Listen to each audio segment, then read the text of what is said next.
तंत्र। तो गंगा नदी तंत्र, गंगा में कौन सी नदियां आकर मिलती हैं, उन नदियों की हम बात करेंगे कि गंगा की कौन सी बाईं सहायिका है, कौन सी दाहिनी सहायिका है, और इन नदियों से संबंधित परीक्षा में कौन से प्रश्न पूछे जाते हैं, उस प्रश्नों की आज हम बात करेंगे इस वीडियो में। तो आइए शुरू करते हैं गंगा नदी तंत्र। तो गंगा का उद्गम कहाँ से होता है? देवप्रयाग में। देवप्रयाग में जब अलकनंदा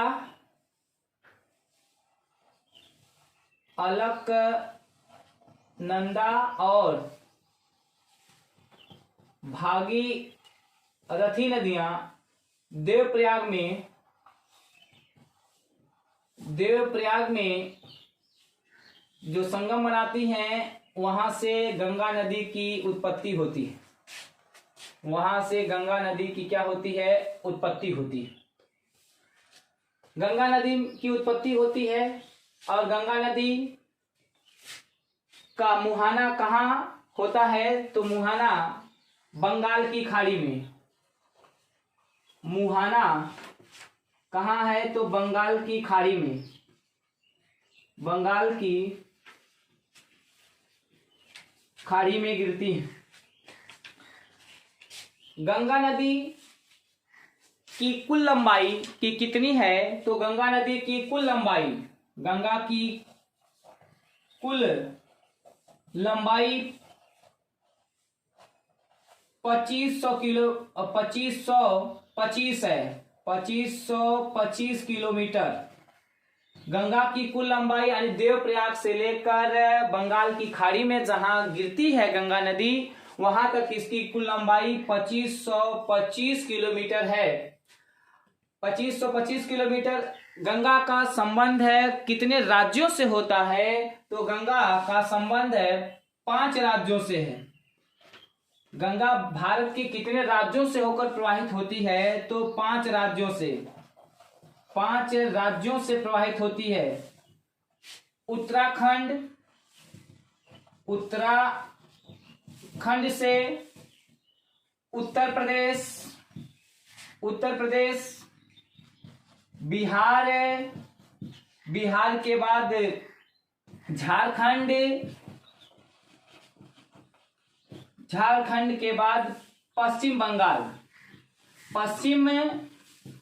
बंगाल, इन भारत के 5 राज्यों से गंगा नदी होकर प्रवाहित होती है। गंगा नदी सबसे लंबी दूरी में कहाँ प्रवाहित होती है या किस राज्य से प्रवाहित होती है? तो उत्तर प्रदेश में गंगा सर्वाधिक लंबाई में, या गंगा की सबसे अधिक लंबाई कहाँ है? तो उत्तर प्रदेश में है। और गंगा सबसे कम लंबाई में किस राज्य में प्रवाहित होती है? तो झारखंड में सबसे कम दूरी में, और उत्तर प्रदेश में सबसे अधिक दूरी में क्या होती है?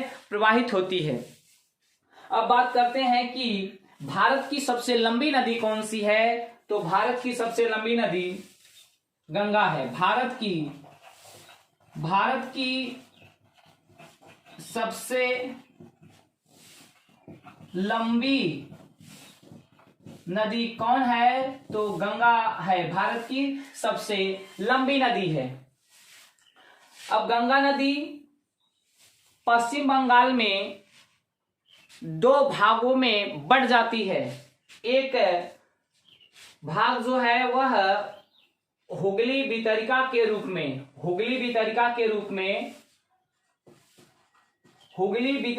रूप में पश्चिम बंगाल होते हुए बंगाल की खाड़ी में गिरती है।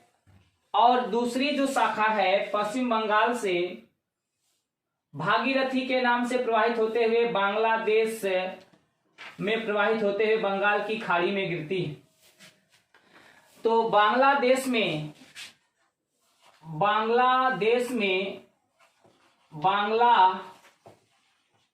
में गंगा नदी को क्या कहते हैं? तो गंगा नदी को बांग्लादेश में पद्मा कहते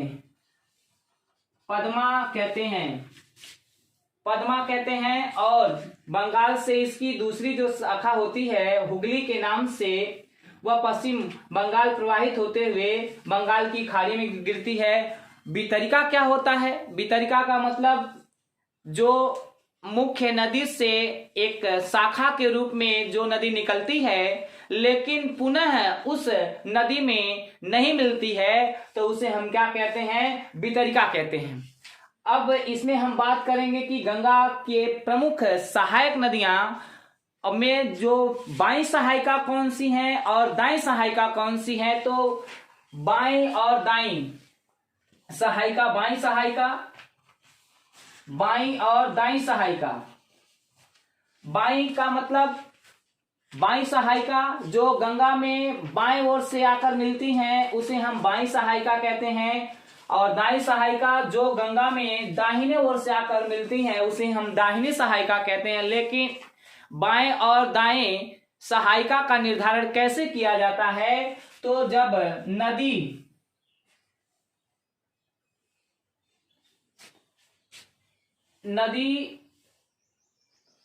जिस दिशा में प्रवाहित होती है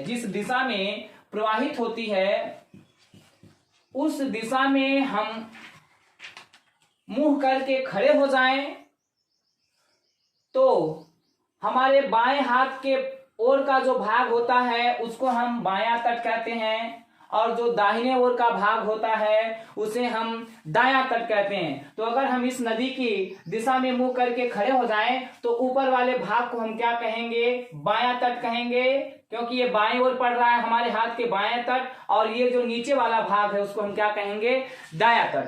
तो अब हम बात करेंगे गंगा की बाईं सहायिका कौन सी हैं। गंगा की बाईं सहायिका में पहली आती है नदी, जो गंगा में पहली बाईं सहायिका में मिलने वाली एक नदी है जिसका नाम है रामगंगा। रामगंगा का उद्गम कहां से होता है? तो ये उत्तराखंड में नैनीताल के निकट गैरीसन की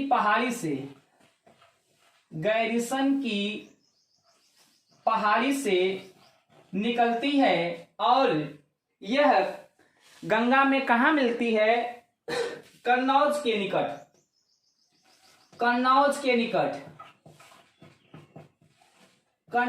निकट यह गंगा नदी में मिलती है। और ये कन्नौज किस नदी के तट पर बसा है? तो कन्नौज शहर रामगंगा नदी के तट पर बसा है। कन्नौज का पुराना नाम क्या है? पुराना नाम कान्यकुब्ज कन्नौज का पुराना नाम था, और कन्नौज को खुशबुओं का शहर की उपमा दी गई है। खुशबुओं का शहर कन्नौज को कहा गया है।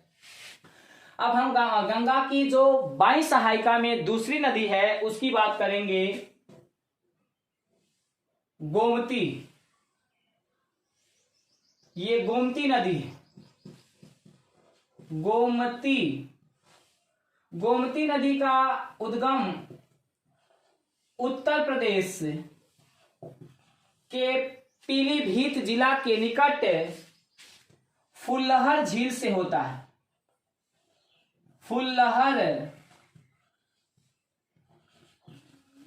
फुल्लहर झील से होता है, और ये गोमती नदी गाजीपुर से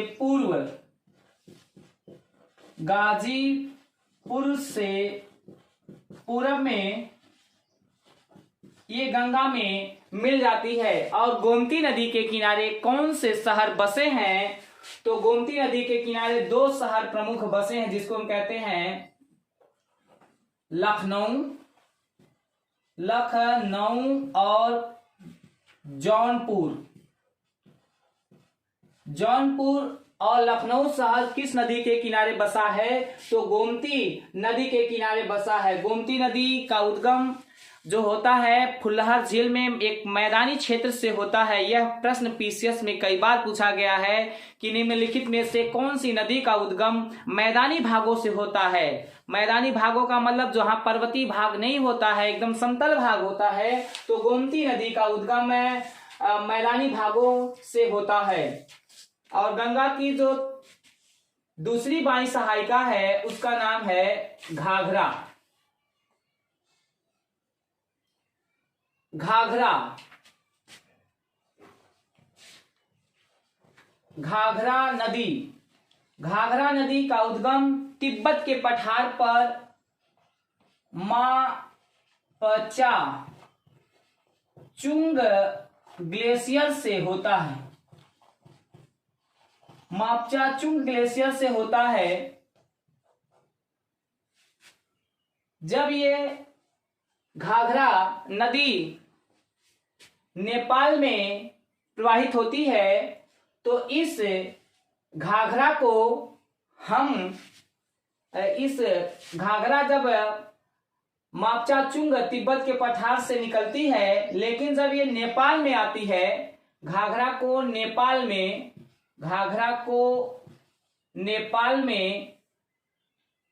करनाली या कोरियाला नदी के नाम से जाना जाता है या नाम से प्रवाहित होती है। घाघरा मापचा चुंग हिमनद से निकलती है, लेकिन जब ये नेपाल में आती है तो घाघरा नदी को नेपाल में करनाली या कोरियाला के नाम से जानते हैं या प्रवाहित होती है। और ये छपरा के निकट आकर गंगा में मिलती है। और घाघरा की दो प्रमुख और सहायक नदियां हैं। घाघरा की प्रमुख सहायक नदियां हैं, एक का नाम है शारदा। ये शारदा है, शारदा नदी का उद्गम नेपाल हिमालय के मिलाम ग्लेशियर से होता है। और प्रारंभ में इसे शारदा को हम गौरी गंगा कहते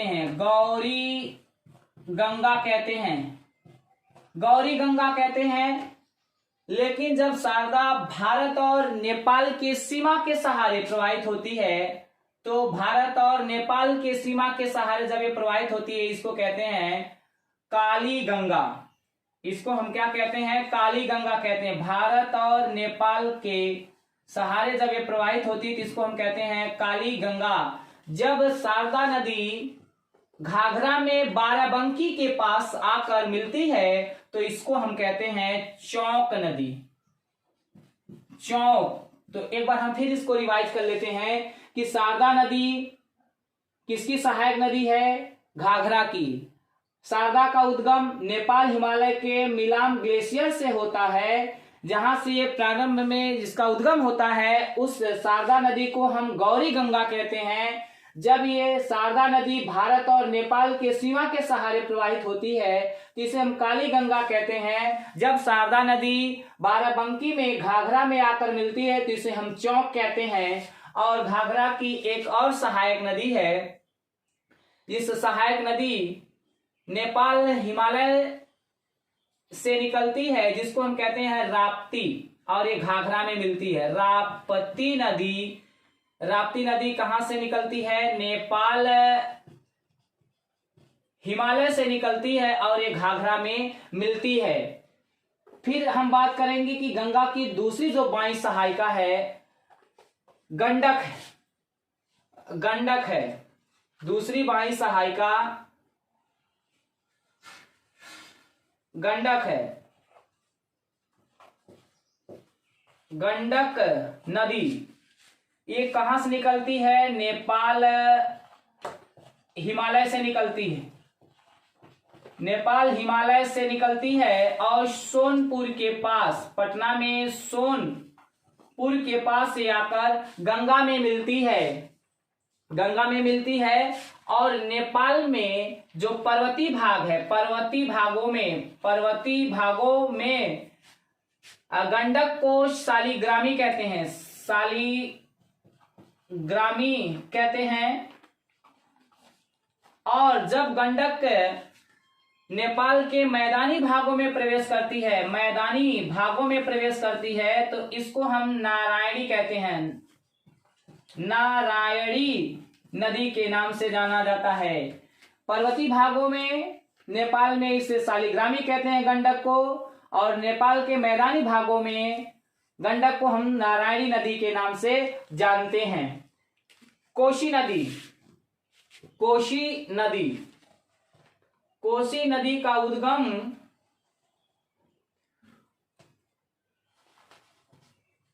कोशी नदी का उद्गम तिब्बत के पठार पर गोसाईनाथ चोटी से होता है, या इसको फुंग चू ग्लेशियर भी कहते हैं। यहां से गोसाईनाथ या फुंगचू से कौन सी नदी का उद्गम होता है, तो कोसी नदी का उद्गम होता है। कोसी नदी आकर गंगा में पटना के पास आकर यह क्या करती है, गंगा में मिल जाती है। कोसी नदी का प्रारंभिक नाम या पहली धारा को क्या कहा गया है, कोसी की जो पहली नदी है या मुख्य धारा है, इसको हम कोसी को कहते हैं अरुण नदी। अरुण, कोसी का जो प्रारंभिक या मुख्य नदी है उसको हम अरुण नदी कहते हैं। ये कई बार पूछा गया है आपकी कंपटीशन में कि कोसी की पहली या प्रारंभिक नदी कौन सी है, तो अरुण नदी जो कोसी की पहली है। लेकिन जब कोसी में नेपाल में 7 नदियां, अरुण को लेकर 7 नदियां, एक का नाम है सुतकोशी,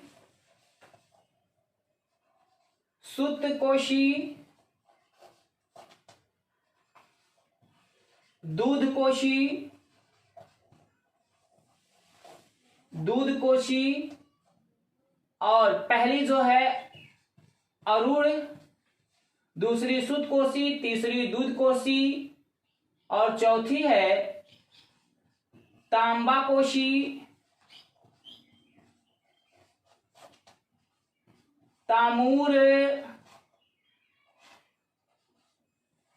तलखू और भोटिया, तलखू भोटिया। तो ये 7 नदियां अरुण, सुतकोशी, दूधकोशी, तांबाकोशी, तामूर, तलखू और भोटिया, ये जब नेपाल में आकर कोसी में मिलती हैं तो कोसी में मिलती हैं तो नेपाल में 7 नदियों के मिलने के बाद यानी 7 धाराओं के साथ कोसी का क्या होता है, उद्गम होता है। ये सुतकोशी, दूधकोशी, तांबाकोशी, तामूर कोशी, तलकू और भोटिया। और ये जो पहली धारा है इसको हम क्या कहते हैं, अरुण कहते हैं। पहली जो धारा निकलती है गोसाईनाथ या पुंगचू से तिब्बत पर, इसको हम अरुण कहते हैं। जब इसमें अरुण में सुतकोशी, दूधकोशी, तामूर कोशी, तलकू, भोटिया और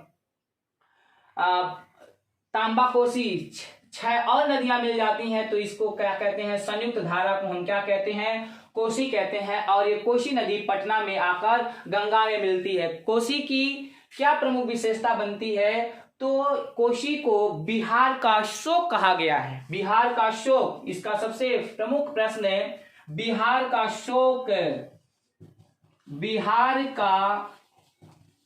का शोक किस नदी को, तो कोसी नदी को कहा गया है। क्यों कहा गया है कोसी को, क्योंकि जब इसमें 7 नदियां आकर मिलती हैं तो उनकी जल में वृद्धि करने के कारण जल स्तर में, तो ये बिहार के क्षेत्रों को जलमग्न कर देती हैं। इसके कारण इसे बिहार का क्या कहा गया है, शोक कहा गया है। और ये जो कोसी नदी है सर्वाधिक मार्ग परिवर्तन करने वाली नदी है। सर्वाधिक मार्ग परिवर्तन करने वाली नदी कौन सी है, तो कोसी है। क्योंकि ये पर्वतीय क्षेत्रों में जब प्रवाहित होती तो अपने साथ जो अवसादों को बहा कर लाती है, या पर्दन के अवसाद जो होते हैं लाकर अपने मुहाने पर निक्षेपित कर देती है या अपने मार्ग को अवरुद्ध कर देती है, तो अवरुद्ध करने के कारण जब ये दूसरे मार्ग से प्रवाहित होने लगती है, तो इसी कारण इसको सर्वाधिक मार्ग परिवर्तन करने वाली नदी कहा गया है। अब हम बात करेंगे कि गंगा की जो बाई सहायिका अगली है उसको क्या कहा गया है। तो गंगा की जो अगली बाई सहायिका है जिसका नाम है महानंदा। महानंदा कहां से निकलती है, तो पश्चिम बंगाल में दार्जिलिंग की पहाड़ियां हैं और इसी दार्जिलिंग की पहाड़ियों से महानंदा नदी निकलती है और फरक्का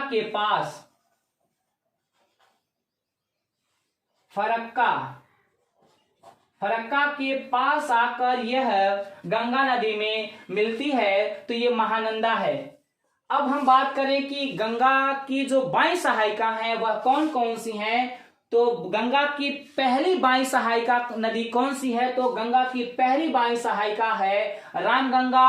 और गंगा की अंतिम बाई सहायिका कौन सी है, तो इसको हम कहते हैं महानंदा। यह प्रश्न बड़े एग्जामों में पूछा जाता है कि गंगा की बाई सहायिका का पश्चिम से पूरब सही क्रम बताइए या पूरब से पश्चिम सही क्रम बताइए। तो यही होता है कि पश्चिम से पूरब पूछा जाए तो पश्चिम में देखिए सबसे पहले रामगंगा, दूसरी गोमती, तीसरी घाघरा, चौथी गंडक, पांचवी जो है कोसी और जो छठवीं है महानंदा है। तो इस क्रम में हमको याद रखना होगा रामगंगा, गोमती, घाघरा, गंडक, कोसी और महानंदा, ये गंगा की क्या है, बाई सहायिका है। अब हम बात करेंगे कि गंगा की दाहिनी सहायिका कौन कौन सी हैं। तो गंगा की दाहिनी सहायिका की बात करते हैं। जो दाहिने ओर से आकर गंगा में मिलती है उसे हम क्या कहते हैं, दाहिनी सहायिका।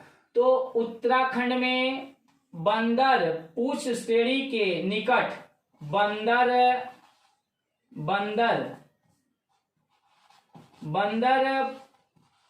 पूछ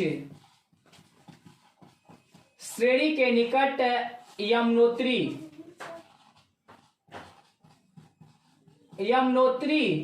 ग्लेशियर है। इसी यमुनोत्री ग्लेशियर से यमुना नदी का उद्गम होता है और ये यमुना नदी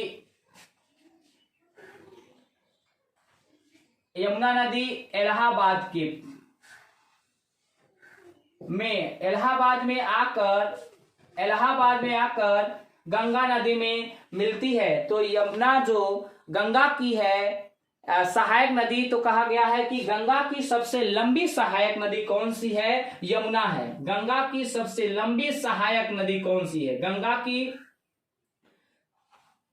सबसे लंबी सहायक नदी कौन सी है, तो यमुना गंगा की सबसे लंबी सहायक नदी है। यमुना नदी गंगा की सबसे लंबी सहायक नदी है, जो कहां से निकलती, उत्तराखंड में बंदर पूछ श्रेणी के निकट यमुनोत्री ग्लेशियर से निकलती है और इलाहाबाद में आकर ये किसमें, गंगा में मिलती है। अब गंगा की दूसरी जो दाहिनी सहायिका है वह मध्य प्रदेश में अमरकंटक के पर्वत से निकलती है और सोनपुर के निकट यह गंगा में मिल जाती है, जिसको हम कहते हैं सोन नदी का उद्गम कहां से होता है, अमरकंटक की पहाड़ियों से निकलती है और सोनपुर के निकट यह गंगा नदी में मिल जाती है। तो गंगा की प्रमुख सहायक नदियां दाहिनी कौन कौन सी हैं, तो यमुना है और सोन नदी है। अब हम बात करते हैं कि यमुना की सहायक नदियां कौन कौन सी हैं, तो यमुना की प्रमुख सहायक नदी चंबल। यमुना की प्रमुख सहायक नदी कौन सी है, चंबल। यमुना की प्रमुख सहायक नदी चंबल। चंबल नदी का उद्गम कहां से होता है, तो मध्य प्रदेश में महू जिला के निकट जना पाव की पहाड़ी से होता है चंबल का। चंबल के बाद एक और नदी विंध्याचल पर्वत के निकट से निकलती जिसको कहते हैं सिंध नदी। एक और विंध्याचल पर्वत से निकलती जिसको कहते हैं बेतवा, और बेतवा के बगल से एक और विंध्याचल पर्वत से निकलती जिसको कहते हैं केन। ये चंबल, सिंध, बेतवा, केन नदियां यह यमुना की प्रमुख सहायक नदियां हैं। ये जो सिंध है, बेतवा है, ये केन, ये इस नदियों का उद्गम कहां से होता है तो विंध्याचल पर्वत से होता है। और चंबल की प्रमुख सहायक नदियों की बात करें तो चंबल की प्रमुख सहायक नदियां हैं, अरावली से निकल कर आती है जिसका नाम है वनास नदी। और चंबल की दो और प्रमुख सहायक नदियां हैं जिसकी बात करते हैं तो एक का नाम है क्षिप्रा, एक नदी जिसका नाम है क्षिप्रा, और क्षिप्रा के निकट एक और चंबल की सहायक है जिसको हम कहते हैं काली सिंध। ये काली सिंध, ये सिंध है, ये काली सिंध और एक सिंधु है, सब में अंतर है। काली सिंध, काली सिंध, काली सिंध ही। फिर काली सिंध के बगल में एक और नदी निकलती है जो चंबल में मिलती है जिसका नाम है पार्वती। पार्वती, तो ये चंबल की प्रमुख सहायक है, वनास, क्षिप्रा, काली सिंध और पार्वती। ये पूछा जाता है कि सबसे जो प्रमुख शहर मध्य प्रदेश का है जिसको कहते हैं उज्जैन, उज्जैन किस नदी के किनारे स्थित है तो ये जो क्षिप्रा है, क्षिप्रा नदी के किनारे उज्जैन शहर स्थित है। क्षिप्रा नदी के किनारे उज्जैन शहर स्थित है। उज्जैन शहर क्षिप्रा नदी के किनारे स्थित है। और बात करते हैं कि गंगा की विशेषता में और कौन कौन सी विशेषता आती है तो गंगा नदी की जो बात करते हैं तो ये बांग्लादेश और पश्चिम बंगाल के बीच में डेल्टा बनाती है। बांग्लादेश और पश्चिम बंगाल के बीच में जो गंगा नदी और ब्रह्मपुत्र नदी मिलकर मेघना के नाम से प्रवाहित होती हैं तो ये जो डेल्टा बनाती हैं जिसे हम क्या कहते हैं सुंदरबन डेल्टा, सुंदरबन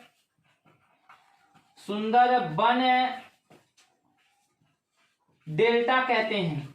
इस सुंदरबन के डेल्टा का नाम क्यों सुंदरबन रखा गया है तो इस वनस्पतियों में या यहाँ पाए जाने वाले वृक्षों में जो सुंदरबन या सुंदरी वन या सुंदरी वृक्ष की अधिकता के कारण इसका नाम रखा गया है सुंदरबन डेल्टा रखा गया है। सुंदरबन डेल्टा का विस्तार कहाँ कहाँ तक है तो ये बांग्लादेश और भारत के पश्चिम बंगाल राज्य के बीच का जो ये क्षेत्र है वहीं पर सुंदरबन डेल्टा का क्या है निर्माण है। अब हुगली नदी की बात करते हैं। हुगली नदी के किनारे कौन सा शहर बसा है तो हुगली नदी के किनारे आपका प्रमुख जो कोलकाता शहर है, कोलकाता शहर किस नदी के किनारे बसा है हुगली नदी के किनारे बसा है। और हुगली में एक और नदी निकलती है जो यहाँ झारखंड में छोटा नागपुर का पठार है, छोटा नागपुर के पठार, छोटा नागपुर के पठार से निकलती है और हुगली में मिलती है जिसको हम कहते हैं दामोदर, दामोदर नदी। दामोदर नदी का उद्गम कहां से होता है तो झारखंड में छोटा नागपुर के पठार से होता है और ये हुगली नदी में पश्चिम बंगाल में मिलती है। और जो दामोदर नदी है कहा गया है इसकी क्या विशेषता है तो दामोदर नदी को पश्चिम बंगाल का शोक, पश्चिम बंगाल का शोक, पश्चिम बंगाल का शोक किस नदी को कहा गया है तो दामोदर को कहा गया है, दामोदर को कहा गया है। और पश्चिम बंगाल में दामोदर कुछ स्थान तक जय मरुस्थल के नाम से प्रवाहित होती है कि इसमें जीव जंतु प्रदूषण अधिक होने के कारण इस नदी का जल प्रदूषित होने के कारण इसमें जीव जंतु नहीं मिलते हैं। इसी कारण जैव मरुस्थल या जैविक मरुस्थल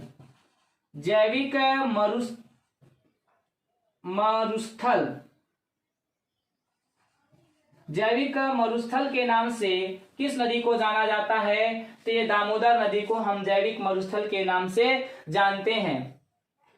और ये जो सुंदरबन का डेल्टा है, इस डेल्टा की प्रमुख विशेषता क्या है कि इसमें ये प्रकार के वृक्ष पाए जाते हैं जिसे हम मैंग्रोव वनस्पति कहते हैं या मैंग्रोव वृक्ष कहते हैं। ये मैंग्रोव वनस्पति की बनावट ऐसे होती है जो धरातल के ऊपर इसके जड़ें ऐसे आ जाती हैं, ऊपर आ जाने